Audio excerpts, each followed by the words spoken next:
If you're new to real estate, leases can feel like a completely different language, but once you understand them, you'll realize they're not complicated at all. In this video, I'm going to break down every major type of lease in real estate, explain how they work, and why they exist. By the end, you'll be able to understand leases like a pro, even if you're starting from zero. A lease is just an agreement between a landlord and a tenant. It answers three main questions: who is allowed to use the property, how long they are allowed to use it, and who pays for what. Everything else is just details built around those three questions. So if you can master those three questions, you can understand any lease. Fixed-term lease. Let's start with the most common lease, especially in residential real estate, the fixed-term lease. This is the lease that most people think of when they hear the word lease. It usually lasts for 12 months, but it can be shorter or longer depending on the agreement. The key thing about a fixed-term lease is that it has a start date and an end date, and both parties are legally locked in for that time. Once the lease is signed, the rent is fixed for the duration of the lease, and the rules stay the same unless both parties agree to change them. If a tenant wants to move out early, they usually face penalties or must continue paying rent until the lease ends, because the landlord planned their finances around that tenant staying for the full term.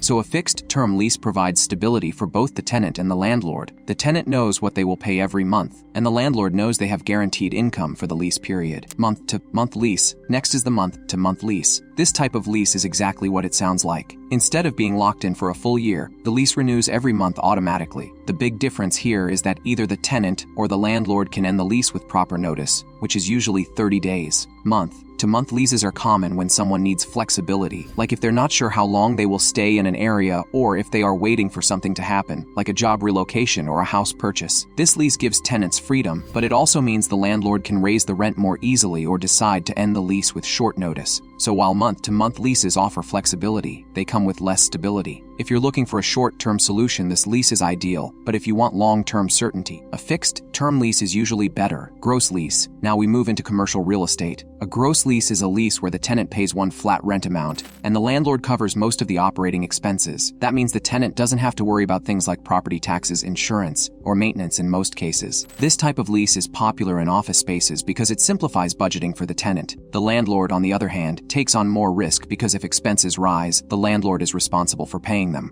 Because of that risk, landlords usually charge higher rent in a gross lease to make sure they cover their costs. Gross leases are attractive to tenants who want simplicity and predictability. If you're running a business and want to avoid surprise costs, a gross lease is a great option. Net lease. A net lease is basically the opposite of a gross lease. In a net lease, the tenant pays some of the property expenses on top of rent. The idea behind net leases is that the tenant takes on more responsibility, which lowers the landlord's risk and involvement. Net leases are very common in commercial real estate because they allow landlords to have more predictable income while shifting costs to the tenant. There are three types of net leases, and they each shift responsibility to the tenant in different ways. Single net lease. A single net lease is the first level of net leases. In this lease, the tenant pays rent plus property taxes. That means the landlord still handles insurance and maintenance, but the tenant is responsible for paying the property taxes. Single net leases are less common, but they are used in certain commercial situations where the landlord wants to reduce risk a little bit, but still wants to handle major responsibilities like maintenance and insurance.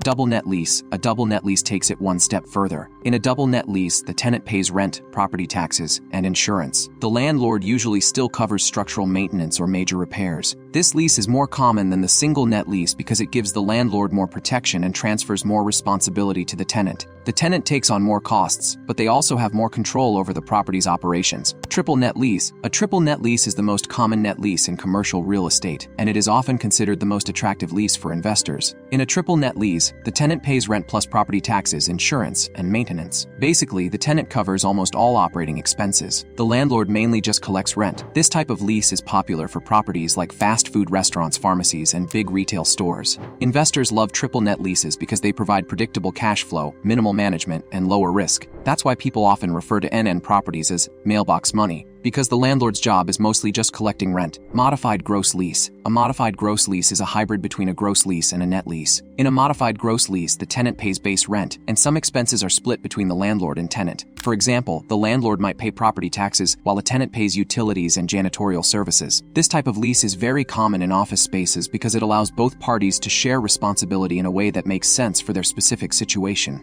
Modified gross leases are flexible and negotiable, which is why they're popular in commercial leasing. Percentage lease. A percentage lease is most common in retail real estate, especially in shopping centers and malls. In this lease, the tenant pays a base rent plus a percentage of their sales. So if the business does well, the landlord earns more money. This type of of lease aligns the interests of both the tenant and the landlord. The landlord wants the business to succeed because it increases their income, and the tenant wants the business to succeed because they profit more. Percentage leases often include a sales threshold, meaning the tenant only pays the percentage after they reach a certain amount of sales. This lease is common for retail stores that expect high customer traffic and want a landlord who benefits from their success. Ground lease. A ground lease is a unique type of lease where the tenant leases only the land, not the building. The tenant usually builds a structure on the land, runs a business, and maintains the property. Ground leases are usually very long, often between 30 and 99 years. At the end of the lease, the landowner often keeps the building. This type of lease is common for major developments like hotels or large retail projects. Ground leases are attractive for landowners because they receive long-term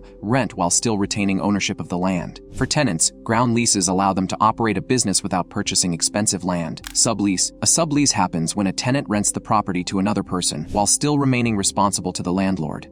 The original tenant is still on the hook for rent and any damages. If the subtenant doesn't pay, the landlord will still come after the original tenant for payment. Subleases are common when someone needs to move early, but their lease is still active, or when roommates change. Subleasing allows the original tenant to avoid paying rent on an empty property, but it also comes with risk because the original tenant is responsible for the subtenant's actions. Assignment of lease. An assignment of lease is different from a sublease because it transfers the lease completely to a new tenant. In an assignment, the new tenant takes over the lease and becomes responsible for the rent and terms. Depending on the lease agreement, the original tenant may still be liable, or they may be fully released. Landlord approval is usually required for an assignment. This type of lease transfer is common when a tenant wants to leave the property, but the landlord wants a new tenant to take over the lease fully. Residential lease. A residential lease is a lease for a place where people live like a house, apartment, or condo. Residential leases are heavily regulated by local and state laws, and they often favor tenant protections. They cover things like security deposits, repairs, maintenance responsibilities, and tenant rights.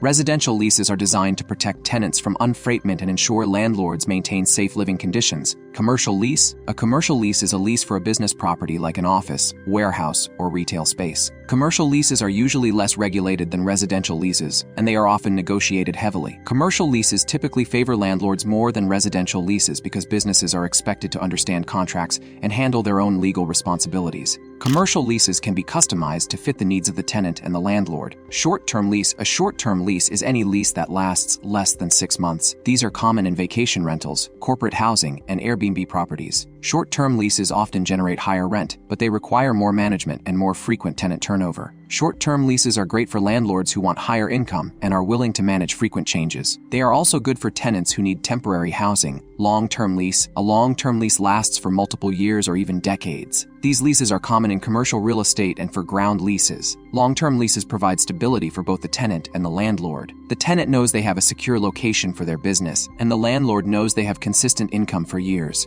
Long-term leases are ideal for businesses that want stability and long-term planning. Rent-to-own lease. A rent-to-own lease allows a tenant to rent a property with the option to buy it later. Part of rent may go toward the purchase price. This type of lease is helpful for tenants who may not qualify for a mortgage yet or need time to improve their credit. Rent-to-own leases can be a good way for tenants to work toward homeownership while still renting. Lease option vs. lease purchase. This part is important because these two terms sound similar but mean very different things. A lease option gives the tenant the right to buy the property at the end of the lease, but they are not required to buy it. A lease purchase, on the other hand, usually means the tenant is required to buy the property at the end of the lease. This is a huge legal difference, so it's important to understand which one you're dealing with. Leases may sound complicated, but they're really just agreements that decide who pays, how long they stay, and what rules apply. Once you understand the different types of leases, you'll be able to read any lease with confidence. If this video helped you, make sure to like, subscribe, and comment below what real estate topic you want me to break down next. Thanks for watching.